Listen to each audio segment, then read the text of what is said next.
আর যাকে ফিল করবা তাকে বিয়ে করবা, ঠিক কিনা? ভালো না বাসলে বিয়ে করা যাবে? কথা বলেন না কেন?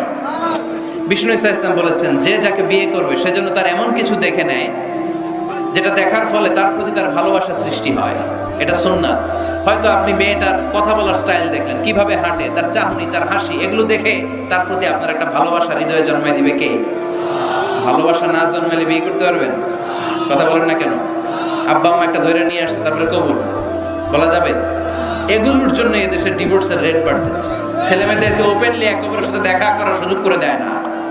বিয়ের আগে মুরব্বীদের সুপারভিশনে কথা বলা, দেখার সুযোগ করে দিবেন। যখন পূর্ণাঙ্গভাবে দেখা দেখি হয়ে যাবে, আল্লাহর উপর তাওয়াক্কুল করে কবুল বলে ফেলতে হবে, ঠিক কিনা?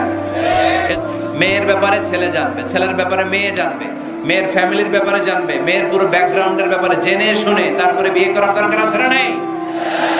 Because you are not choosing